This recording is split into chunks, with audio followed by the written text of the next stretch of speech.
देखिए, सबसे पहली बात तो ये हिमाचल हो चाहे गुजरात हो, भारतीय जनता पार्टी के सरकार के खिलाफ बहुत ज़्यादा नाराज़गी है। और नाराज़गी बेरोजगारी के कारण से है, महंगाई के कारण से है और कुशासन के कारण से है। और जनता चाहती भी है कांग्रेस को जिताना, और हमें पूरा विश्वास है कि वहाँ हिमाचल में हमारी सरकार बनेगी। सर, छत्तीसगढ़ की कुछ पॉलिसीज का भी वहाँ हिमाचल में जिक्र हुआ सर। देखिए, चर्चा जब यहाँ कोई भी काम करो तो उसकी चर्चा देश भर में होती है।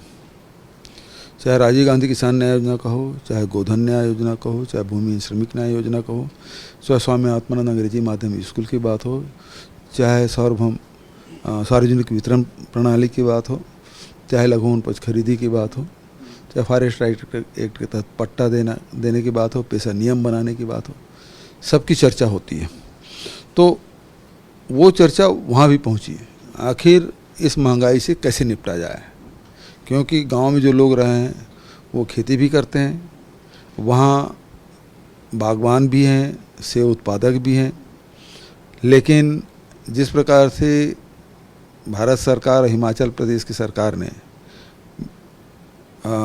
जो बागबान हैं और जो सेब उत्पादक हैं उसके साथ जो व्यवहार किया है, उसके कारण से बहुत नाराज़गी है। हमने बताया कि हाँ, हम लोग इस प्रकार से देते हैं, तो बड़े खुश हुए। वहाँ मवेशी भी खूब है, लेकिन सरकार दूध खरीदने की व्यवस्था नहीं की है। हमने कहा कि 10 लीटर हर गौपालकों से दूध खरीदा जाएगा, चाहे भैंस पालने वाले हो चाहे गाय पालने वाले। गोबर 2 रुपये किलो में खरीदेंगे। स्वामी आत्मानंद अंग्रेजी स्कूल खोलेंगे। तो ये सारी बातें वहाँ की गई। तो लोगों को लगा कि छत्तीसगढ़ के जो हाट बाज़ार क्लिनिक योजना जो हमारा मॉडल है, बोले वहाँ तो कहा कि दिल्ली के जो मॉडल है वो तो मोहल्ला क्लिनिक फेल है। मैंने कहा कि हमारे यहाँ जो हाट बाज़ार क्लिनिक योजना है, या शहर में मेडिकल मोबाइल यूनिट जो है वो हमारी जाती है, और वहाँ इलाज कर रहे हैं। अभी तक 40-50 लाख लोगों की इलाज कर लिए हैं, उसका लाभ मिल रहा है। कोरोना के समय भी इसका उपयोग किया, जबकि मोहल्ला क्लिनिक है और सबसे ज़्यादा डेथ दिल्ली में, सबसे ज़्यादा परेशानी दिल्ली में। तो मोहल्ला क्लिनिक के उपयोग कहाँ हुआ? यदि दवाई बांटते तो स्थिति निर्मित क्यों होती, जबकि हम लोग इसके माध्यम से किए भी। तो ये लोगों को ये सफल कार्यक्रम है, सफल मॉडल है छत्तीसगढ़ का।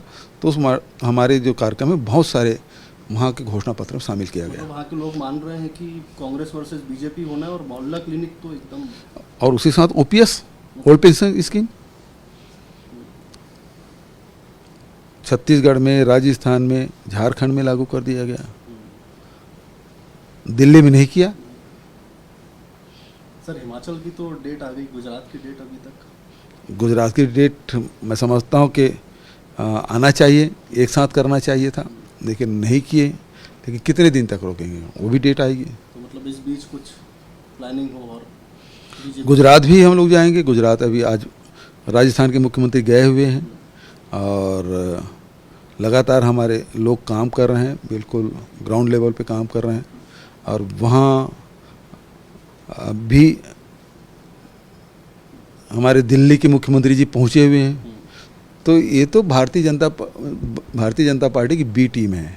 गोवा में हो, उत्तराखंड में, ये कांग्रेस को हराने जाती है। ये कितना भी कुछ बोले, लेकिन इनका उद्देश्य यही है कि और ये कहते हैं कांग्रेस कहाँ है? कांग्रेस पूरे देश भर में है।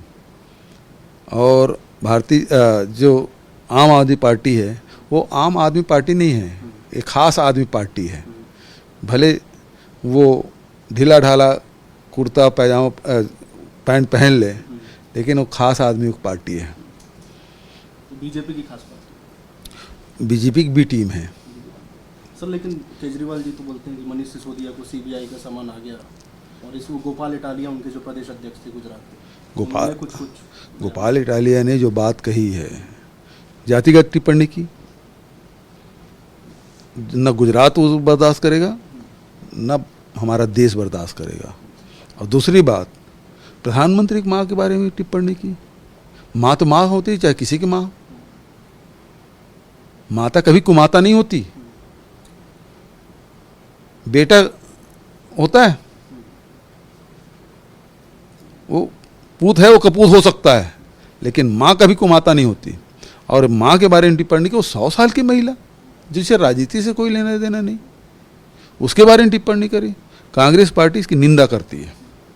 सर क्या गुजरात में ट्रायंगल लग रहा है कि कांग्रेस, बीजेपी, आम आदमी पार्टी के तीनों के बीच में? ये तो ऐसा है कि प्रचार भर है, जमीन में कहीं है नहीं, थोड़े बहुत शहरों में दिखाई दे रहा है, बचत कहीं है नहीं।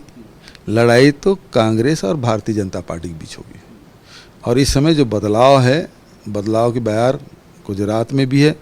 और भारतीय जनता पार्टी बहुत एक्सपेरिमेंट कर लिए, सारे अनुभवी नेता के एक तरफ कर दिए, पहली बार के जो विधायक उसको मुख्यमंत्री बना दिए। तो ये कदम ही स्पष्ट करती है कि भारतीय जनता पार्टी मान चुकी है कि यहाँ भारतीय जनता पार्टी की ज़मीन खिसक चुका है। सर राहुल जी भारत जोड़ो यात्रा कर रहे हैं, लेकिन कुछ कांग्रेस लीडर हैं जैसे गोवा के पूर्व सीएम, उनका कहना है कि हिमाचल जाना चाहिए, अभी गुजरात जाना चाहिए राहुल जी को। ऐसे सलाह देने वाले धन्यवाद। लेकिन जो भारत जोड़ो यात्रा में राहुल जी निकले हैं और तमाम कांग्रेसी निकले हैं, किसके लिए? देश में गरीबी है, देश में बेरोजगारी है, देश में महंगाई है, और राजनीति के चलते जो हमारे विभिन्नता में, अनेकता में जो एकता है, वो हमारी ताकत है।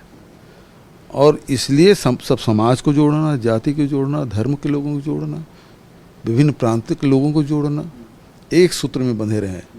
इसलिए इन सारे मुद्दों को लेकर राहुल जी पद यात्रा कर रहे हैं और लोग हाथों हाथ ले रहे हैं। लेकिन क्या इसका इम्पैक्ट गुजरात और हिमाचल में? देखिए, ये चुनाव और वो यात्रा में दोनों में अंतर है, और असर तो होगा ही। देखिए, पैदल तो अभी कर्नाटक में चल रहे हैं, तमिलनाडु, केरल, उसके बाद कर्नाटक आए हैं। चर्चा अब बैठ के छत्तीसगढ़ में कर रहे हैं। तो इसी से समझ आ जाता है कि पद यात्रा का इस देश में कितना असर है। और आप देखेंगे पद यात्रा जब जब भी हुआ, चाहे वो हमारे धार्मिक आध्यात्मिक नेताओं ने किया हो, चाहे सामाजिक नेताओं ने किया हो, या राजनीतिक नेताओं ने, या अगस्त्य मुनि जब उत्तर से दक्षिण गए, या आदि शंकराचार्य दक्षिण से उत्तर की तरफ आए, 4 मठ का स्थापना उन्होंने की, देश को 2000 साल पहले एक सूत्र में बांधने का काम किया। वहीं यदि राजनीतिक रूप से देखेंगे तो महात्मा गांधी की पदयात्रा कौन नहीं जानता।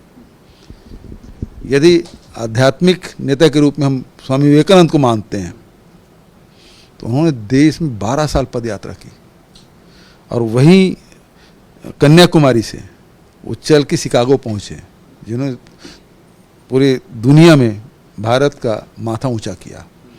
और उसके बाद विनोबा भावे जी सामाजिक क्षेत्र में, आर्थिक क्षेत्र में समरसता है, उसके लिए विनोबा जी ने भूदान यज्ञ के लिए पूरे देश में पदयात्राएं की।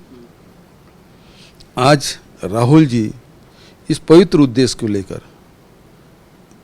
बेरोजगारी, महंगाई और विभिन्न जाति धर्म के लोगों को, भाषा भाषी लोगों को जोड़ने के लिए निकले हैं। तो निश्चित रूप से सफलता मिलेगी और उसकी धमक सब तरफ पहुंचेगी। सर 22 साल बाद प्रेसिडेंट का इलेक्शन हुआ सर कांग्रेस पार्टी में, परिवार की पार्टी बोलती थी बीजेपी, हमेशा यही एलिगेशन रहा है। कांग्रेस में हमेशा आंतरिक लोकतंत्र रहा है। ये बात अलग है कि जब कोई इतना बड़े कद का कोई नेता खड़ा हो जाए, जिसका कद बहुत ऊंचा हो, तो उसके सम्मान में कोई खड़ा नहीं होता था, प्रक्रिया होती थी। सोनिया जी जब पहली बार लड़ी, तब भी प्रसाद जी उनके खिलाफ लड़े थे, चुनाव जीत के आई। उसके बाद उसके नेतृत्व में 2 बार यूपीए की सरकार बनी, तो उसके सामने कोई फॉर्म भरना नहीं चाहता था। तो इसको बोलते थे एक परिवार की पार्टी।